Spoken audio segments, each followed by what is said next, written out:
Olá, pessoas! Sejam muito bem-vindos a mais um episódio do Lume Podcast, podcast do portal lumeliteratura.com.br. E hoje eu converso com uma autora que já no seu romance de estreia começou com tudo, arrebanhando leitores e ótimas resenhas também.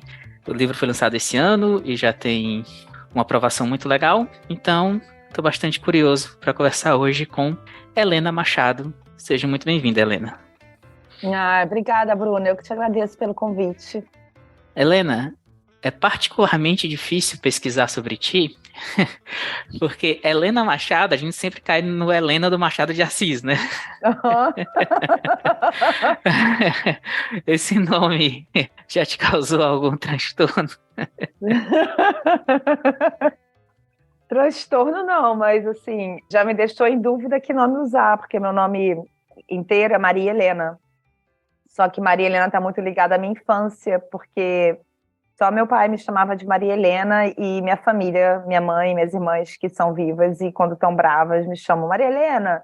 Mas é um nome assim que eu nem mais reconheço como meu, porque tipo, desde os 12, 13 anos de idade resolveram me chamar de Helena. Então foi uma questão assim, que nome decidi, sabe? Mas aí, enfim, a Helena do Machado de Assis é o risco que se corre, né? Então, Helena, começando aqui com a nossa pergunta tradicional, que sempre abre os podcasts, eu quero saber quais foram os primeiros livros que lá atrás primeiro te fizeram se apaixonar pela leitura. Nossa, essa é uma pergunta que para mim é meio difícil, porque tem uma questão com um enevoamento da memória, assim. Eu sei de vários livros que eu sei que me tocaram profundamente, mas eu não sei qual foi o primeiro. Mas eu tenho algumas suspeitas de algo que ficou no arcabouço do inconsciente. Um dos primeiros livros assim que eu lembro com registro fotográfico, visual, né, de ter recebidos foi... A minha família não era uma família de leitores, então eu nunca ganhei um livro do meu pai nem da minha mãe. Eu lia por conta dos livros que eram estipulados pela carga curricular, né, do ensino fundamental, que se chama hoje. Mas livros que eu sei assim que eu fiquei registrando na minha cabeça, que eu acho que foram uma primeiras leituras que me marcaram. Eu lembro que eu devia ter uns 8 anos quando eu recebi do pai de uma amiga que era autista, O Pequeno Príncipe. O Pequeno Príncipe, eu acho que é um livro que é desses clássicos, porque cada releitura você encontra mais e mais camadas, né? Então, eu era muito criança, mas eu lembro que aquilo mexeu profundamente comigo. O fato dele estar solitário e diante de uma rosa. Eu nunca esqueci essa imagem e enfim, ficou registrado visualmente. E aí, outro livro que eu lembro que eu lia também muito jovem, assim, que eu devia ter uns 10, 11 anos, e porque eu não sei por que Cargas d'Água foi cair na minha mão, foi o Agosto, do Rubem Fonseca.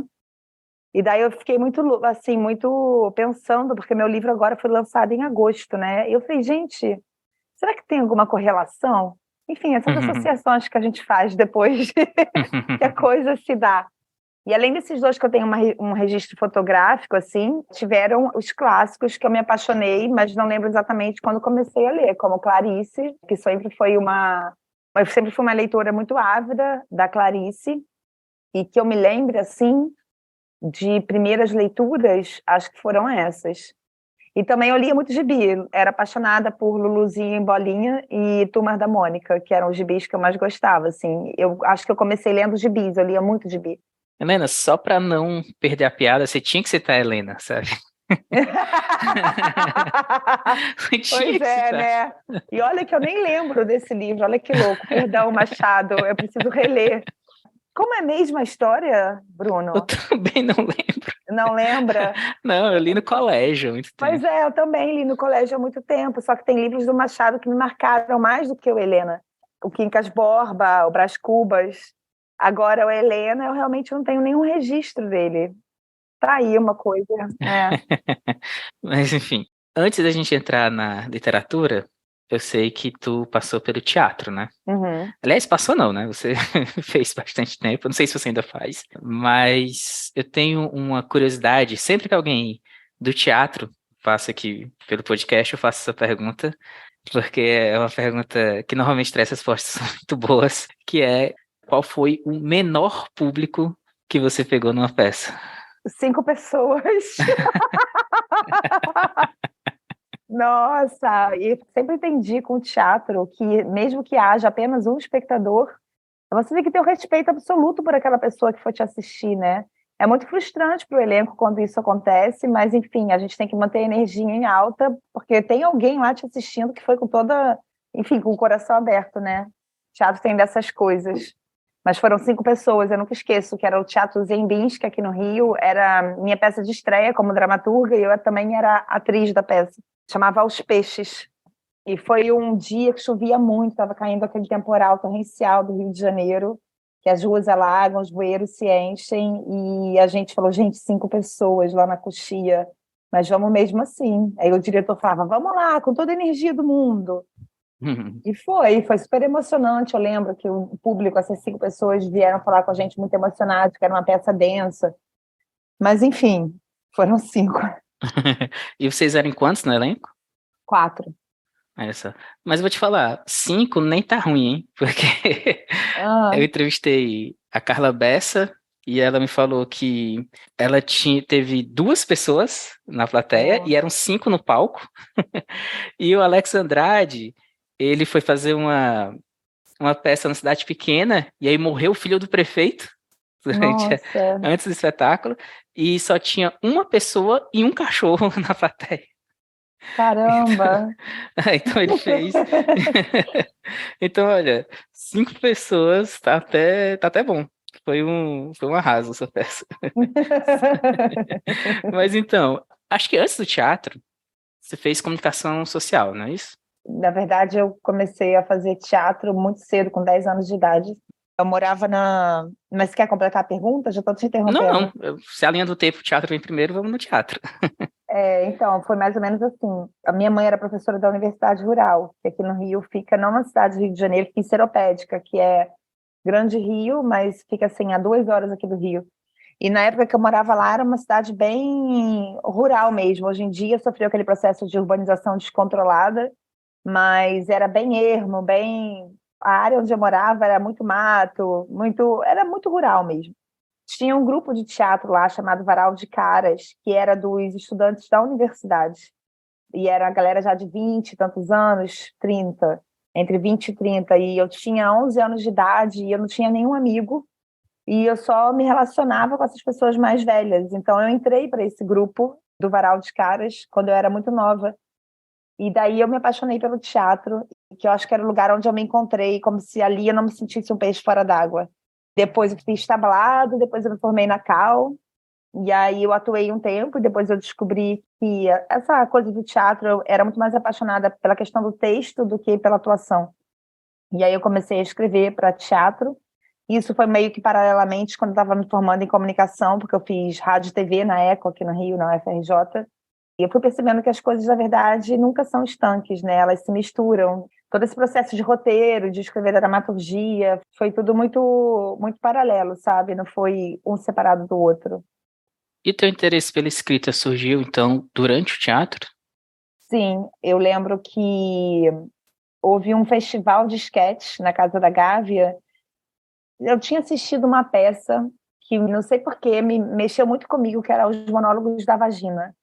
E ainda era muito distante da minha realidade, mas eu achava muito engraçado e falava de questões femininas que na época ainda eram muito muito recentes assim ao serem abordadas, né? Eram temas que não se falava. E eu e uma colega que virou uma grande amiga, a Patrícia Miceli, que é atriz também, a gente resolveu se inscrever nesse festival de sketches da Casa da Gávea. Como não tinha que ser um texto inédito, foi o primeiro texto que eu escrevi para o Festival de Sketch. A gente fez isso em uma semana, improvisando, e eu fui escrevendo de acordo com as nossas improvisações, em cima dessa coisa dos monólogos da vagina, junto com uma carta do Schiller, que a gente tinha lido na Cal por conta de uma aula. E daí foi um craquelamento que eu fiz na minha cabeça, um quebra-cabeça que eu montei, e daí o negócio deu super certo e a gente ganhou o melhor texto no Festival de Sketch. Depois disso, eu escrevi Aos Peixes, que era uma peça, mas antes eu escrevi um média-metragem na ECO. Então, e paralelo a isso, quando eu fui para a faculdade de comunicação e peguei essas matérias, disciplinas que trabalhavam com roteiro, eu fui recebendo muito retorno dos professores de roteiro, falando, nossa, você tem uma imaginação muito fértil, você escreve muito bem. E desde criança eu ouvia com as minhas redações, aquela coisa clássica de infância. Nossa, como você é imaginativo, como você escreve bem. Era uma coisa que foi ficando no inconsciente, que daí parece que a vida vai abrindo os caminhos e vai trazendo as pessoas. Eu acho que eu fui muito cercada de pessoas meio anjos que foram falando, olha, seu caminho é esse, seu caminho é esse, sabe? Então foi assim, mais ou menos. Quando foi que tu começou a escrever literatura? Porque demorou um pouco, né? Eu acho. Bastante. Então, sempre fui uma grande leitora, né? Desde essa coisa do Pequeno Príncipe, comecei a ler Clarice, daí eu comecei eu mesma a me interessar pelos livros e a comprar. Sempre li muito, mas eu nunca passou pela minha cabeça escrever um romance, nem me atrever a fazer isso, porque eu sempre achei que literatura era uma grande ousadia, era algo muito distante de mim, era uma coisa que era impossível para minha pessoa. E aí essas coisas loucas da vida, eu comecei essa coisa do romance, né, desse meu primeiro romance, o Memória de Ninguém, foi porque o meu pai, de verdade, morreu em 2015, em agosto de 2015, e uma das últimas coisas que ele disse para mim antes de morrer foi: Maria Helena, minha filha, você é escritora. Que legal. É muito doido, né? Muito louco. Só que eu tenho certeza, talvez a minha certeza seja mentirosa, mas eu acredito que meu pai ele se referia a uma escrita de modo geral, porque eu já escrevia roteiro e peças de teatro, então eu imagino que ele estava se referindo a isso. Você é uma escritora, mas no sentido de escrever peças e roteiros. E aí eu entrei numa depressão profunda com a morte do meu pai, com a questão do tempo. 6 meses depois, a Carola Saavedra, que é uma escritora maravilhosa, que eu muito admiro e que se tornou uma imensa amiga, uma das minhas melhores amigas hoje em dia, mas eu fui atrás dela para fazer a oficina de romances dela, porque o ex-marido dela, Davi França Mendes, que foi um dos meus primeiros professores de roteiro, postou que a Carola ia dar uma oficina, e eu já tinha lido os livros da Carola e tinha ficado apaixonada pelo Flores Azuis, e aí eu falei, eu morava aqui no Rio, falei, vou para São Paulo fazer a oficina da Carola. Mas foi essas coisas que você acorda, de repente, e resolve, sem nenhuma espécie de lógica por trás ou de nenhuma decisão racional. Foi uma coisa mesmo assim que veio de dentro e que falou, vai. E daí eu fui. E aí o mundo se abriu para mim, porque a Carola, eu sempre digo que ela foi extremamente importante na minha trajetória como escritora, porque a princípio eu não sabia o que eu estava fazendo e as aulas dela foram muito importantes, mas ela reconhecer em mim algo de diferente, perceber que eu tinha uma voz, que ela disse, quando eu descobri, falou, cara, você tem uma voz única, acredita e vai, porque no fundo você já sabe. O que a Carola sempre me dizia é, você acha que não sabe, mas você sabe o que você está fazendo.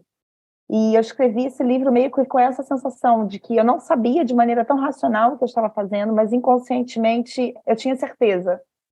Então, não foi nada racional, sabe? Mas foi um livro que eu acho que foi um ponto de virada realmente na minha trajetória, e agora eu tenho certeza que eu quero ser escritora, estou escrevendo o segundo livro, e essa coisa da literatura me deixa muito emocionada, porque eu sempre me sentia como se eu estivesse sendo podada com os roteiros e com as peças de teatro, porque as peças de teatro, elas, geralmente, você escreve muito baseado nos diálogos entre os personagens, então vai muito para a fala. E os roteiros vão muito para a ação, então você escreve a partir das imagens e da ação. Então eu senti que eu estava sempre que nunca havia espaço para eu falar o que eu queria falar. A literatura permite que você se derrame, porque é apenas a palavra e nada mais, né? A palavra e a página. Então isso foi uma descoberta assim alucinante, parece que é o que eu queria fazer desde sempre, que eu nunca me permiti, sabe? Então foi muito importante a Carola na minha trajetória, porque ela falou que sim, vai, você pode. E aí foi meio que isso. É engraçado que você falou, agora eu tenho certeza que eu quero ser escritora. Não, você já é uma escritora. Ainda não virou a chavinha assim, né? É meio de estranho ainda, né? Não virou a chavinha ainda. Mas vai virar, vai virar. É. Então, agora começando a falar sobre o livro, né? Eu tenho um costume aqui de que quando o livro é razoavelmente fácil de fazer a sinopse, eu faço. Quando é difícil, eu jogo a bomba pro escritor, né? Uhum. Então, Helena, por favor, faça a sinopse. Nossa, eu também bati cabeça para fazer a sinopse desse livro.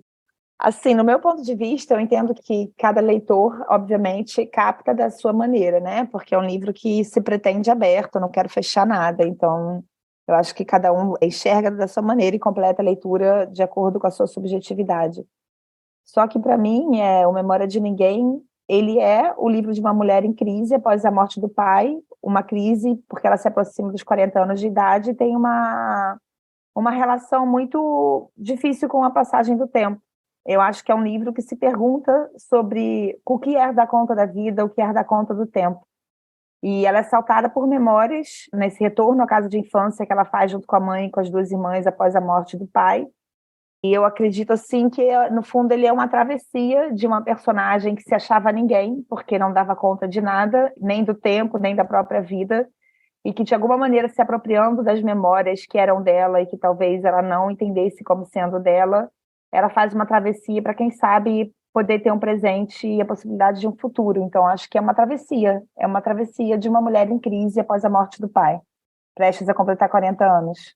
Dando um passo noutra direção, que não é do enredo, queria falar um pouco da escrita, porque acho que o que primeiro chama atenção no livro, logo nos primeiros capítulos, não que sejam muitos capítulos, né, mas logo no começo do livro, a gente vê muitos livros em fluxo de consciência, né? Mas o teu livro, ele é meio que as cataratas do Iguaçu de consciência, né? É um negócio impressionante, assim. Porque é narrado em primeira pessoa, né? Isso a gente não falou. E ela vai falando, e são parágrafos muito longos, e são fluxos muito longos, muitos momentos com pouca pontuação, né? Em vez de vírgulas, você usa muito i, né? E isso, e aquilo e tal. Então, como que você chegou nessa... Eu não digo nem a estrutura, que é da estrutura a gente fala depois, mas assim, nessa escrita mesmo, nesse fluxo gigantesco de consciência. Gostei das cataratas. Ai, olha, Bruno, como eu tinha te falado, quando eu comecei a escrever o livro, eu ainda não tinha muita. Eu sabia que era uma pesquisa sobre o tempo, eu parti desse pressuposto, eu ia pesquisar sobre o tempo. Mas eu lembro que, a princípio, como eu estava fazendo essa oficina da Carola, eu tinha uma escrita muito hermética. Eu lembro que quando a Carola ia comentar meu texto, ela sempre dizia: parece uma bailarina que vai, vai, vai, vai, e de repente derrapa e derrapa muito feio.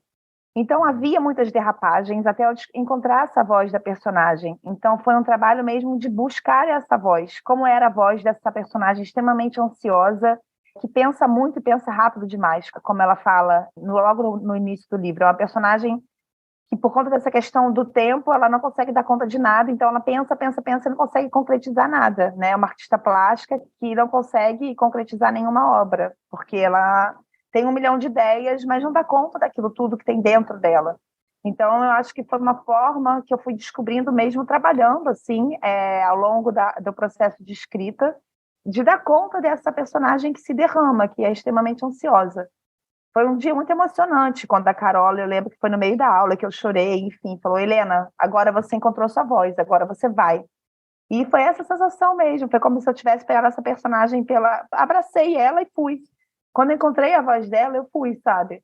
Eu não tenho como falar racionalmente quais foram as decisões que eu tomei, mas eu também entendo que tem muita coisa que fica no nosso arcabouço do inconsciente. Eu sempre me interessei por autores que trabalham muito com o fluxo da consciência, como Joyce, Clarice, Virginia Woolf, porque eu, de alguma maneira, nunca encarei o tempo como a gente vê na sociedade capitalista, de uma maneira linear, né? Com as coisas com início, meio e fim, essa jornada do herói que me incomodava profundamente nas produções clássicas, de narrativa clássica, nas produções de roteiro, que me exigiam sempre essa jornada habitual, e também no teatro. Teatro muito menos, o teatro eu sinto que é muito mais livre, mas as grandes produções de cinema e de TV exigem a maioria que você siga essa narrativa clássica. E isso me incomodava profundamente, porque eu nunca vi o tempo de maneira linear. Eu acho que o tempo é muito mais subjetivo, e as associações que a gente faz dentro da gente, e a maneira... Apesar de eu falar isso, eu tenho continuo com essa minha questão com o tempo, porque eu acho que eu fiz muito pouca coisa nos meus 42 anos de idade. Eu tento colocar no meu modo inconsciente também essa coisa que agora eu entendo racionalmente, e que também vem de uma inconsciência, que é essa questão da subjetividade do tempo. Então, uma narrativa clássica jamais abarcaria isso. Há um simbolismo no livro em que as coisas se conectam, porque a personagem, ela dispara e vai entrando por muitos caminhos, só que ela sempre tem um retorno para onde ela está. Eu falo que o fluxo, ele não é uma desorganização, é um simulacro da falta de organização, porque há um pensamento muito, muito racional em cima dali, e um pensamento também meu, assim, que eu tenho muito uma questão com o ritmo e com as palavras, então eu li várias vezes em voz alta, eu tirei vírgula, botei e, os momentos que eu achava que eu tinha que botar, e momentos onde eu achava que aqui eu vou dar o ponto, aqui eu vou abrir parágrafo. Então, foi um livro muito trabalhado na questão da musicalidade. Eu li ele várias vezes em voz alta, porque eu queria que fosse uma coisa que engolisse mesmo. Foi um trabalho que partiu do inconsciente por conta dessa voz da personagem e que depois teve uma racionalidade muito, muito trabalhada em cima. Em algum momento tu chegou a pensar que isso poderia ser um risco também, porque é algo que se fala muito, parágrafos longos, fica cansativo, essa coisa toda, né? Há quem se incomode. Eu fico sempre pensando nisso assim, sempre que alguém reclama disso, eu fico pensando, pô, essa pessoa já leu Saramago na vida, né? Mas enfim. Não, exato. Mas enfim, você chegou a pensar nisso, que poderia ser um risco, ou foi algo que tu ignorou? A princípio, eu fiquei receosa, mas como eu tinha a Carola do meu lado, até porque... e eu aprendi muito com ela, uma coisa que para mim que era o meu grande incômodo. Eu pensei, gente, se eu estou ousando escrever literatura, por que eu vou fazer uma coisa pensando no suposto leitor? Um leitor ideal é sempre uma suposição, você nunca sabe quem é o leitor ideal. Então, se eu não fizesse com a minha verdade mais absoluta, para mim não interessava, e eu tenho cada vez mais certeza disso. Não me interessa entrar no projeto literário se não for para fazer com a minha verdade. E eu me entrego profundamente ao que eu faço quando eu estou escrevendo. Porque também no início do livro, né, como eu comecei a escrever ele nessa oficina e que havia outros leitores, depois a Carola pegou umas 5 pessoas dessa oficina e criou um grupo, que eram só mulheres na casa dela, a gente se encontrava uma vez por semana. Então, eu tinha 5 leitores, mais a Carola, e isso durou mais ou menos até 1/3 do livro, depois eu fui sozinha, e ao fim a Carola fez uma análise crítica, eu pedi que ela fizesse. O retorno que eu tinha sempre, nunca foi um incômodo em relação a isso, sempre foi, é um fluxo que engole. De alguma maneira, eu tinha o retorno de algumas pessoas que me diziam que não era cansativo, não era exaustivo e não era nada disso. E hoje, assim, depois de ter escrito esse livro, eu tenho certeza que eu não vou entrar em outro projeto se não for para fazer com a minha mais absoluta verdade. E eu continuo gostando muito de escrever em Fluxo da Consciência. Estou, assim, meio que em crise mesmo com o meu novo romance, porque eu estou pensando nisso. Meu Deus, eu vou escrever outro Fluxo da Consciência, e, por outro lado, a outra voz dentro de mim que diz, mas não é isso que você quer fazer? Sim. Entendeu? Aí, vou fazer o quê? Por que eu vou fazer, né, se não for para fazer, antes de tudo, para mim? Eu não acredito que você faz para um leitor ideal. Acho que os leitores vêm se você usa a sua verdade mais profunda, enquanto artista, né? Sim, concordo. Eu também não vejo problema nenhum em fazer 2, 3 livros no mesmo estilo, entre aspas, porque, no fundo, vão ser diferentes, né? Vejo o Joyce, a Clarice, a própria Virgínia, todos eles. É. A Clarice tem até uma linguagem diferente dos contos para os romances, mas você vê que ela, se não for para correr riscos, não me interessa. Então, é isso. E se tem alguém que não tem medo de correr riscos, é a própria Carola também, né? Então, você estava com a pessoa certa. Exato. Você já leu O Manto da Noite? Ainda não li, tô para ler. Nossa, é maravilhosa. Inclusive, eu entrevistei a Carola quando ela estava em vias de lançar o Manto, ainda não tinha lançado, né? E aí eu perguntei para ela assim, o que é que você pode falar pra gente, né, sobre seu novo livro? Aí ela, nossa, eu tenho uma dificuldade para falar sobre esse livro. Eu pensei, pô, ainda bem que não lançou ainda, não está fora da entrevista, porque o que eu ia fazer? Mas eu quero ler e, se possível, depois falar com ela sobre isso. Maravilhoso, e é um grande salto, assim. Sim, imagino. Ela fala com muito carinho desse livro, né? Fiquei bastante Sim. curioso. Mas então, voltando para suas cataratas de consciência, você falou que foi uma coisa meio instintiva, a gente pode colocar mais ou menos assim, né? Mas que depois trabalhado com muita racionalidade, né?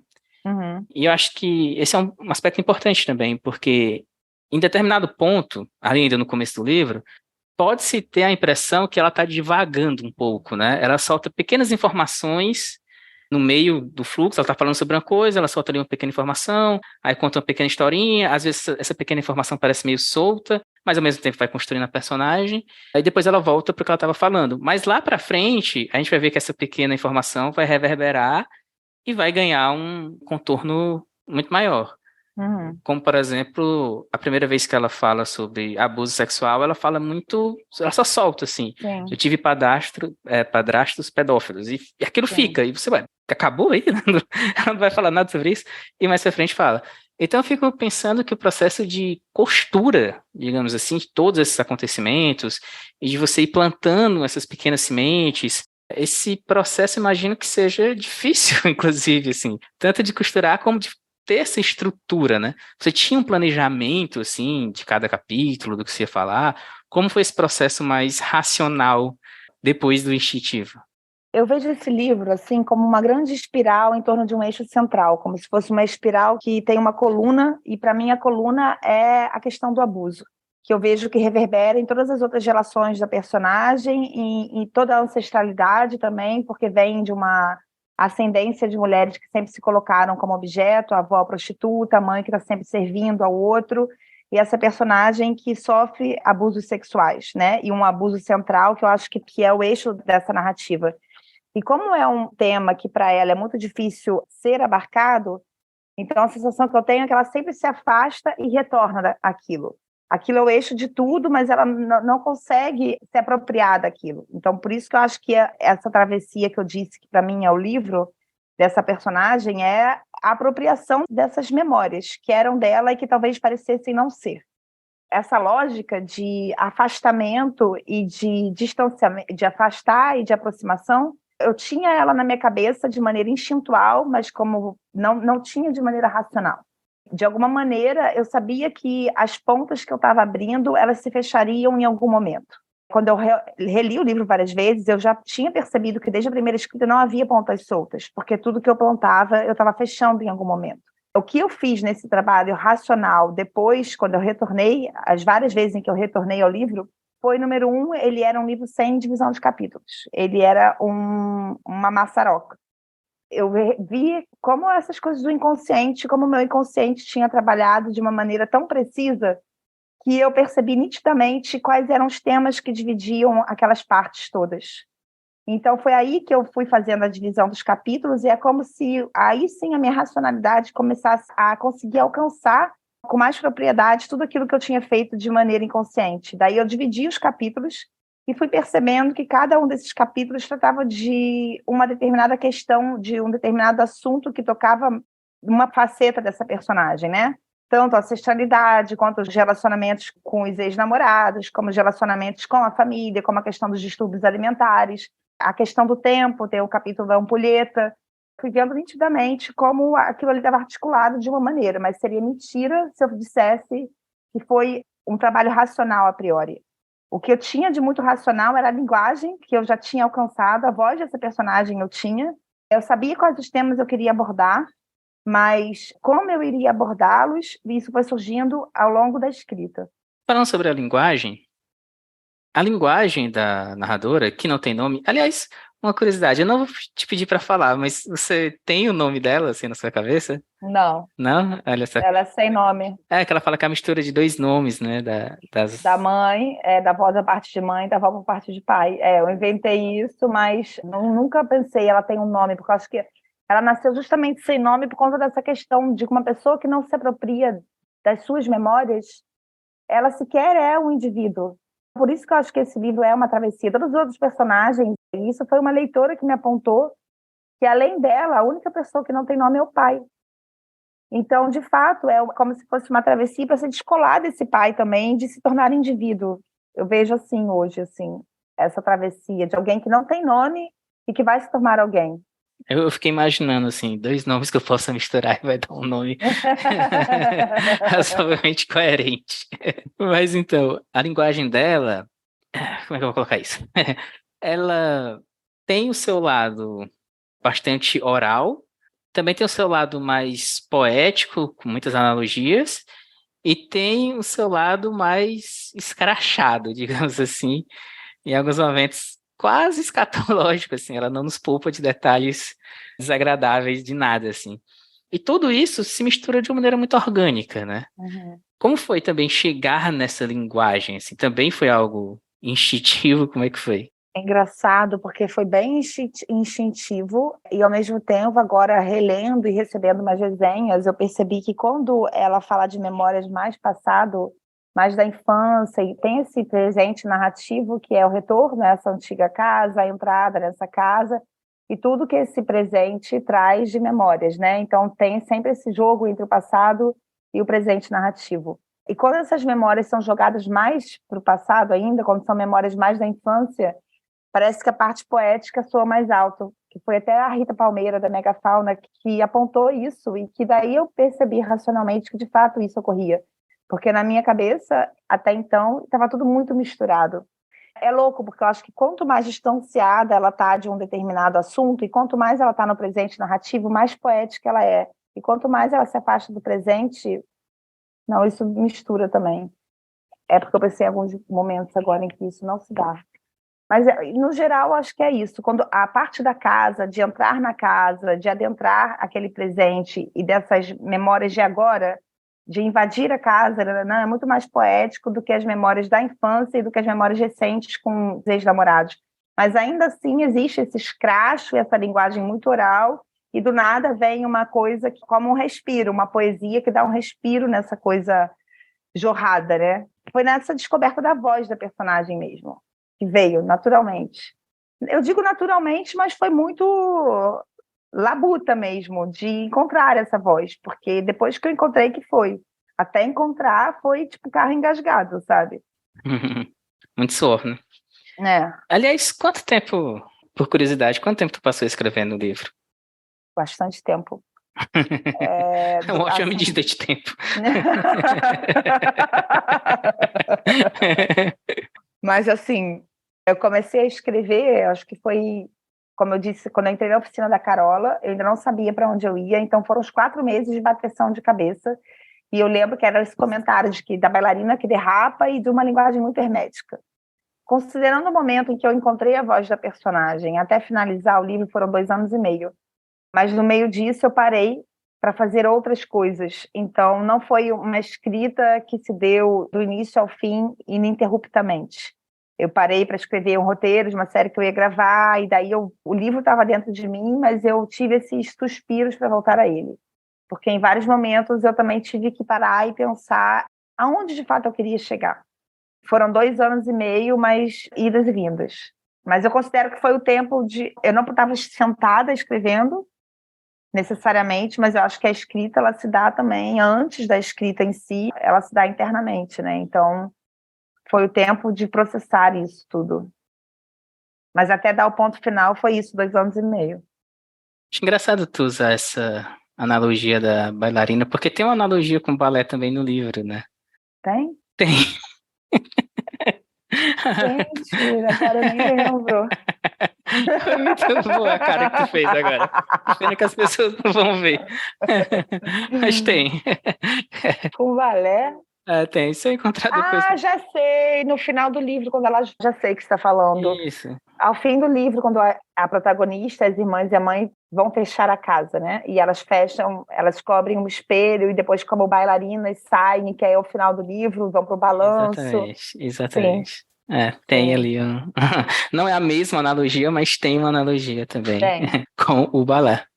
Que essa passagem dessa personagem, tanto é que o último capítulo também foi uma decisão muito racional, ele é muito mais respirado. É um capítulo que tem muito mais pontuação e muito mais espaço de respiro, porque eu acho que é realmente essa passagem de fechar a casa, de ter se apropriado dessas memórias e de chegar ao cerne de tudo, que é essa questão do abuso. Por isso ela consegue respirar mais e tem essa passagem. É muito mais lírico o final do livro, né? Essa questão do balé, que é quando elas estão como se tivessem encontrado uma harmonia naquela confusão toda. Elas vão como um balé e fazem piruetas. Estou lembrando agora o que eu escrevi, vão para o balé, para o balanço e balançam. Falando do lirismo do final do livro, tem uma cena particular com o jabuti, que é o fusca branco, né? Sim. Que é bem significativo também. E eu tô vendo, também as pessoas não estão vendo, mas tem um fusca branco ali atrás de ti, né? É um jabuti também. Ele já existia antes do livro? O jabuti, ele existe, o Fusca. O Fusca tá lá na minha garagem. Você tem uma relação com o Fusca? Então, tem muitos elementos reais no livro. Óbvio que eu descambei para o terreno ficcional, até porque eu detesto esse termo e essa categoria de autoficção que resolveram criar. Mas tem muitos elementos reais. O meu pai tinha, de fato, um Fusca dos anos 60, branco, que agora é meu, que está aqui na minha garagem. E é um elemento muito significativo para mim, esse carro. Mas teu pai te prometeu quando você fizesse 15 anos também. Sim? Então, tá bem lá a história. Aliás, eu fiquei pensando assim, se a Helena ganhar o Jabuti com um livro que tem um Jabuti, vai ser genial. Já não basta a Olha, quem me Helena, dera. já não basta a Helena Machado, né? Ganhar o Ai, meu Jabuti com Deus, Jabuti seria imagina. muito bom.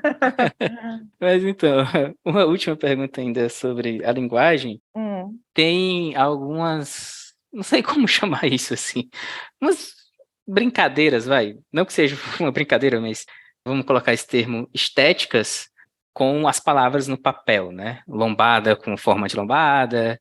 Tem uma que eu achei muito boa que fala dos pingos, né? E aí você coloca vários pontinhos assim pela página, né? Uhum. Como se fossem os pingos. São bem pontuais no livro, não é algo que aparece tanto, mas está ali, né? De onde veio isso? Isso veio da própria incapacidade da palavra de dar conta, porque havia uma cena na minha cabeça que eu queria narrar e eu não sabia como. E daí isso surgiu também de maneira muito instintiva, principalmente essa questão da lombada. Aparece a primeira lombada no livro, isso foi uma das escritas iniciais, essa questão da lombada que me surgiu na cabeça, que era a questão delas estarem indo enterrar o pai, e de repente tem aquele quebra-mola, e para mim é uma cena muito forte que eu não sabia como narrar, e aí eu resolvi, foi de maneira muito instintiva, botar essa lombada na página. À medida que eu fui escrevendo e vendo esses outros momentos, e eles foram surgindo de maneira muito natural, mas que eu fui vendo que racionalmente tinha uma lógica muito forte, como a questão do futuro que está encaixotado, que é uma similaridade com o pensamento dessa própria mãe, que de alguma maneira também passa para a protagonista, que é essa sensação de ter controle sobre as coisas, de que à medida que você categoriza, que você consegue encaixotar, você tem um controle. Então, uma mãe que, de alguma maneira, tenta encaixotar um futuro, mas esse futuro não é encaixotável. Então, é sempre uma tentativa de colocar a impressão do personagem naquilo e a palavra não dá conta. Então, isso me veio muito à cabeça. Vou botar o futuro encaixotado. E daí vinha, assim. Não foi uma coisa que eu falei, vou agora botar o futuro encaixotado. Foi realmente ao longo da escrita, porque eu acho que eu tenho uma entrega muito grande quando eu estou escrevendo, e isso vem de maneira muito natural. E quando essa lombada fechou com o Jabuti, quando eu vi que era o mesmo formato do Jabuti, isso me deixou muito impressionada. Aí eu falei, gente, as coisas se fecham ainda que eu não tenha pensado antes que elas se fechariam. E a dos pingos, ela surge no momento que ela está narrando a morte da prima, né? E tinha essa cena na minha cabeça do enterro, do corpo ter sido colocado embaixo da terra e daquela chuva torrencial que começava a cair e dessa impermanência das coisas. Será que aquele corpo vai virar outra coisa? Como que eu vou narrar isso? E de repente aí eu vi os pingos, aí eu comecei a ver mesmo visualmente os pingos. Então eu botei os pingos na página. Foi esses pontos, né, que foram entrando assim. Foi tudo muito instintivo, muito inconsciente, mas que eu acho que nasceu muito dessa coisa de ver o que a linguagem não abarca, a impossibilidade da palavra de abarcar as coisas, né? Porque é o que a gente tem, a linguagem, para poder tentar abarcar, mas a própria tentativa de escrita já é por si só, de antemão, uma grande falácia. Porque você não abarca nada através da palavra, mas é o que a gente tem para abarcar. E para mim é um instrumento maior que eu tenho, porque não é a imagem, não é a ação, como era no roteiro e no teatro, e eu me sinto muito mais livre com a questão das palavras, mas ainda assim a palavra é limitada. Nasceu muito assim, de maneira instintiva, mas por essa impossibilidade. Agora, falando sobre o enredo, uma questão que também não sei se foi racional, ou se foi algo que surgiu naturalmente, mas existem muitos temas que tocam particularmente as mulheres. Lógico que não exclusivamente, mas particularmente. Então, como você falou, tem a questão da prostituição, e não só da prostituição da avó, mas ela em algum momento decide criar os filhos sozinha, parte ali, larga a pessoa que estava com ela. E aí tem muito forte a questão da beleza, e aí os distúrbios alimentares e todos os sacrifícios que as mulheres fazem para manter a beleza. Depois tem a questão também sobre ter filhos, né? Que isso é algo que ronda não só a protagonista, mas as irmãs, né? Que ela tem duas irmãs gêmeas, a gente não falou disso, que é a Maria Júlia e a Maria Juliana. É isso, né? Eu sou muito ruim com nomes, mas acertei. Tá certo. Então, tem várias temáticas, e aí, enfim, o abuso também, o abuso sexual. Então, tem várias temáticas que circundam esse universo feminino, né? Isso foi racional ou não? Foi sim. Essa foi, né? Foram os temas que eu queria abarcar, assim. Nasceu muito dessa questão da relação com o tempo, mas eu sabia que eu sabia muito bem quem era essa personagem a partir do momento que eu encontrei a voz dela e quais eram as questões que a perturbavam. Porque eu já tinha feito uma linha genealógica na minha cabeça, quem era essa família, quem era essa personagem, quais eram os assuntos que a incomodavam, e aí eu quis abarcar essas questões. Isso foi muito escolhido, assim, de fato. Apesar de, em alguns momentos, eu achar, por conta dessa fala que nos foi colocada, de que a literatura já falou sobre tudo, só que, no fundo, tem muitas histórias que não foram narradas, né? Essa coisa é uma grande falácia. Mais uma vez, a Carola foi muito importante nesse caminho, porque eu lembro que quando eu comecei a narrar a questão dos distúrbios alimentares, eu já tinha escrito uma grande parte, sei lá, umas 15 páginas, e eu falei, eu vou tirar isso do livro, porque eu acho que não tem nada a ver, isso aqui já é muito falado. E ela falou, hã? Já é muito falado aonde? Aonde que você viu isso sendo narrado?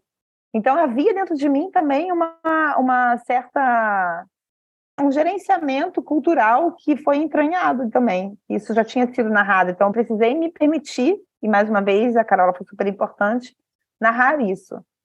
Então eu sabia o que eu queria narrar, mas eu não sabia como ainda.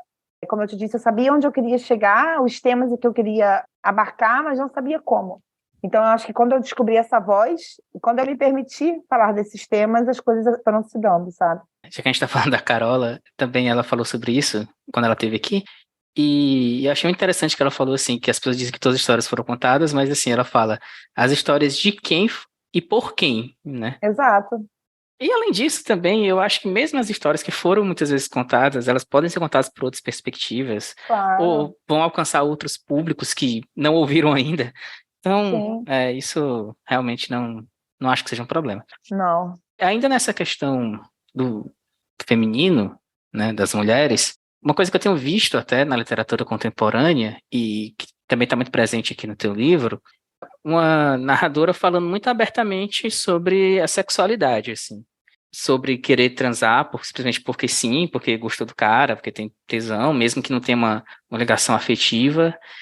E aqui no caso dela, não existe essa preocupação estar meio complexo eu falar disso, né? Mas assim, não existe uma preocupação dela estar 100% do tempo empoderada, digamos assim.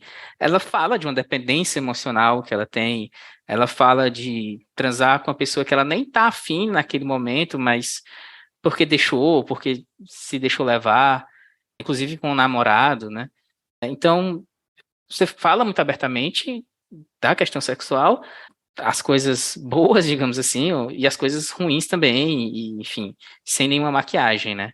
Como foi trabalhar esse aspecto? Eu acho que também foi um aspecto que eu resolvi colocar a minha entrega e sinceridade mais absolutas ali. Porque tem um personagem no livro, Moacir, que fala: eu não tenho medo das intimidades hediondas. E eu acho que é meio que isso, a nossa sociedade, acho que também muito por conta do que a gente vê e foi construído culturalmente dos filmes e das novelas. O sexo é sempre aquela coisa como se tivesse um balé acontecendo ali, fosse tudo perfeito e maravilhoso, e as coisas se dessem daquela maneira, os dois gozam ao mesmo tempo, maravilhosamente. E não é assim que as coisas acontecem, né? Eu tinha muito total consciência que eu queria falar como as coisas se dão e como elas acontecem em cima dos relatos que eu ouço, principalmente das minhas amigas mulheres. E essa visão de que, enfim, a maioria das cenas de sexo que a gente vê na TV, principalmente na TV aberta, obviamente, que nos filmes alternativos já é bem diferente, existe isso, um lirismo e um amor, e o homem e a mulher gozam juntos ao mesmo tempo, sempre. E isso é uma loucura, porque eu acho que para uma mulher gozar é muito mais difícil do que para um homem gozar. Isso nunca é abordado, sabe? Então eu queria colocar essas questões. Eu acho que essa personagem do meu livro tem uma coisa de muita sinceridade, dela não temer o que ela está falando, o que pode causar. Tem gente que fala ou ame ou odeia essa personagem, mas eu acho que ela é muito sincera com o que ela sente e com falar do que ela sente, assim, nesse aspecto. Em todos, na verdade. E aí entra o que tu falou da literatura permitir mais, né? Porque na cena que ela tá lá transando com o Juanito, o argentino, Sim. ela vai falando de coisas ali que estão no pensamento dela, assim, só é possível fazer isso aqui com ele, que o outro cara lá não era, né? Por causa... Sim, por causa do tamanho do pau e não sei o quê. E ela tá horas ali em cima do cara e pensando, e o cara não goza nunca. E ela fala assim, essa posição não seria possível fazer com o Moacir, que tem um pau pequeno e tal. Eu fiquei pensando, cara, eu nunca tinha pensado nisso. Mas é interessante, porque você pode entrar na cabeça da personagem e ali você não tá preso só no que você tá vendo, né? Eu até me perdi aqui, lembrei disso agora. Eu acho essa cena engraçada. Não, é muito engraçada. Essa cena é muito engraçada. Mas, enfim, como eu tinha falado, você também não se preocupa em, como eu disse, né, expor que ela também tem dependências emocionais, inclusive dos relacionamentos, né? Isso também foi, não sei, algo que te se preocupou em algum momento, assim, sei lá, com essa visão que talvez não seja a ideal, né? Mas não que isso não seja feminista, mas que eu quero dizer assim, você tá colocando uma personagem que assume assim, olha, eu tinha uma dependência aqui do cara, o cara fazia uma chantagem emocional e eu caía, né? De repente isso pode ser, não sei, gerar alguns narizes torcidos. Eu acho que tem uma questão no feminismo, porque eu acho que tem o feminismo real e tem o feminismo mascarado, que é faço o que eu digo, mas não faço o que eu faço. Eu convivo com muitas mulheres que se dizem independentes e que agem de acordo com as minhas vontades, meu corpo é meu corpo, minhas regras, e que falam isso, que na hora postam uma foto no dia seguinte de meu amor, e foi espancado durante a noite.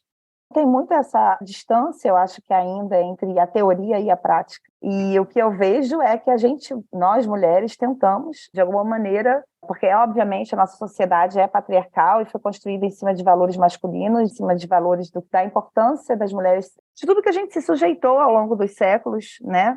Por conta dessa lógica masculina de meio que se colocar sempre como objeto, de o que é mais importante na vida é casar, ter filhos e todo o resto, e ser menos valorizada em aspectos intelectuais e todo o resto. Enfim, toda a merda que a sociedade nos colocou. A gente hoje tem uma consciência muito maior do que foi construído pelo patriarcado, mas apesar dessa consciência, eu vejo muitas mulheres, por exemplo, e eu me incluo nisso, de ter muita acesso às teorias e ter muita consciência de tudo que nos é imposto e que nos limita, mas ao mesmo tempo, apesar da consciência, não conseguir fazer diferente. Essa personagem, ela é meio assim, ela tem a consciência das coisas, mas ela tá ali, ela se sujeita, se coloca como objeto também, até por conta da história dela, de uma família que ancestralmente tem toda essa questão, né? Da avó que era prostituta, da mãe que se coloca como objeto, e dela que é extremamente dependente emocionalmente desses homens todos. E acho que é meio que isso, senão ela seria muito mais segura de si. Então, por isso que eu acho que também é uma grande travessia que ela faz ao longo do livro, de se apropriar de si. Outra questão que é trabalhada no livro, assim, que não chega a ser um tema que vai ser explorado muito a fundo, mas que está ali no plano de fundo e que também é interessante, é a questão da saúde mental, né?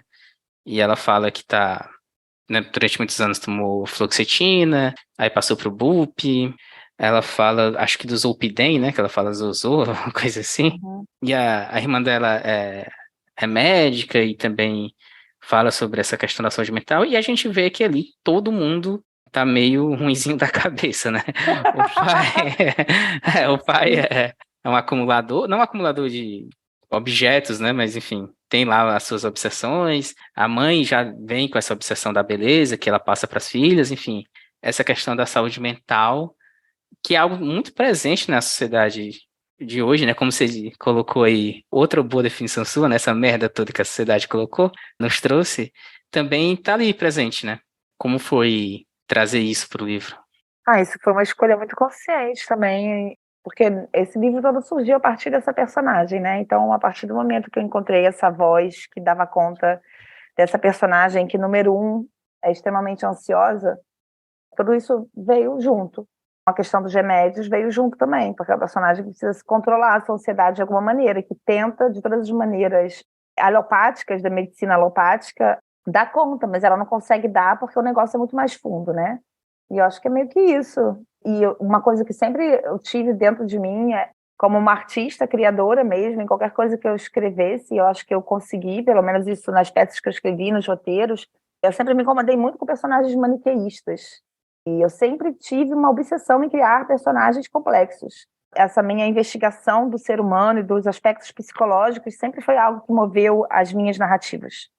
Isso meio que foi construído mesmo ao longo da minha vida, porque escrever também é se colocar no mundo, né? Como você enxerga o mundo. Você, de alguma maneira, quando você escreve, ainda que você escreva em terceira pessoa, ou que você esteja falando de uma narrativa que seja completamente, factualmente diferente de algo que você viveu, você está sempre colocando a sua subjetividade no outro personagem. Que, de alguma maneira, as nossas referências, enquanto seres humanos mesmo, acabam transparecendo. E eu sempre tive essa preocupação, e eu acho que eu também sempre enxerguei as pessoas de uma maneira muito, muito inteira. Nunca consegui ver, por mais que alguém tente se colocar no mundo de maneira perfeita, eu sempre enxerguei as imperfeições e o que constituía aquilo tudo. Eu acho que eu sempre fui uma boa analisadora de tipos psicológicos. Os tipos nunca são maniqueístas, né? E eu sempre parti desse pressuposto ao criar os personagens. Aliás, é legal porque quando a gente começa a ler o livro, e como você colocou, ela tá num luto intenso pelo pai, a gente meio que imagina que o pai vai ser essa figura quase perfeita, né? Ela tá com saudade, falando só das coisas boas, mas ela também lembra de um monte de merda que o pai faz, né? Que o pai fez, um monte de problemas. E as irmãs também, enfim. Acho que todos os personagens trazem essa carga positiva e negativa, né? E a mãe, né? Tem um momento ali de catarse dela com a mãe que também a gente percebe isso, né? Uhum. E agora, uma última coisa que eu quero te perguntar é que tu coloca, aliás, tem a Ilha do Amor, né? Que a coisa que menos tem lá é amor, né? Achei isso engraçado também. Mas tem a casa dela lá, a casa da infância e tudo mais. E a casa, pelo menos foi assim que eu interpretei, né? Mas, aliás, eu acho que tá até bem claro assim mesmo. Não é nenhum mérito meu. Que a casa é meio com a representação dessa jornada dela, né? Uhum. A rachadura na casa, né? As marcas da passagem no tempo. Uhum. E a gente associa muito a casa a nós mesmos, a nossa família, as nossas lembranças, né? Então, a casa, além do jabuti, né, tem esse valor simbólico, né? Eu queria que tu falasse um pouco sobre isso, assim, que foi um elemento que está mais pro final do livro, mas que eu achei bem interessante também. Bem como você falou, sim, que a casa é a representação da nossa estrutura interna, né? Tanto é que todas as vezes que eu me mudei ao longo da minha vida, eu acho que é como se fosse também uma travessia eterna que a gente passa, né? Todas as mudanças, assim, eu acho que simbolicamente elas foram representadas por uma casa física, mas elas também abarcam uma casa emocional. E desde o princípio que eu comecei a escrever esse livro, eu tinha muita racionalmente, eu sabia que eu queria acabar com essa ilusão que as pessoas repetem, que a infância é o reino das maravilhas. Eu acho que existe uma grande divisão na nossa vida, pelo menos na vida da maioria das pessoas, que é quando elas se tocam que todas as desgraças começaram lá atrás. Essa história de que é o reino das maravilhas é uma grande falácia. Por isso, eu quis fazer esse retorno a essa casa da infância, que traz à tona todas essas memórias, e ao final do livro, quando ela vai adentrando cada vez mais e se apropriando dessas memórias, e aí descobrem a rachadura, o lençol freático que está tomando conta da casa inteira, a passagem do tempo naquela casa e como as coisas ali, por mais que se tente recuperá-las e dar novos sentidos para aquilo ali já está detonado. Só que, ao mesmo tempo, elas não sabem nem o que fazer com aquilo. Tanto é que elas fecham a casa, mas não resolveram o que fazer. O tempo vai continuar matando a casa até alguma coisa acontecer com aquela casa. Então, acho que, ao mesmo tempo, a casa como esse lugar emocional, como é um lugar emocional, é um lugar que, assim como traz coisas boas, também está cheio de coisas ruins e que a constituem, que no final do livro até fala, essa casa que é a minha casca.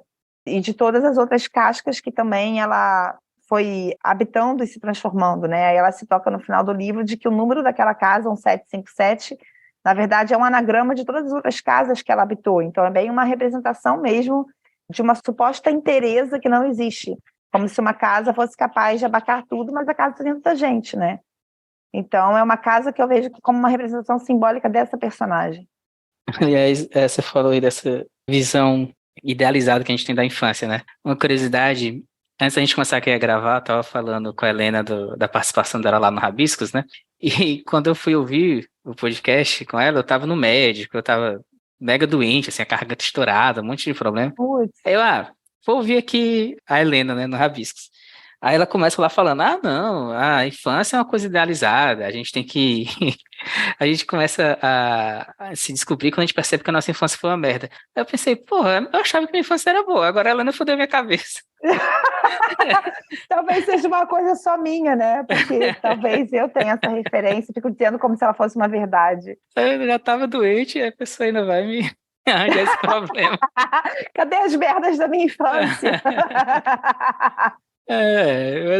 Mas então, tu falou que tá escrevendo um novo romance, né? Uhum. O que é que você pode falar sobre ele já pra gente? Nossa, assim como para mim é difícil falar desse primeiro livro, eu acho bem difícil falar desse segundo, mas me interessa muito investigar personagens que têm esse universo interno muito mais forte do que...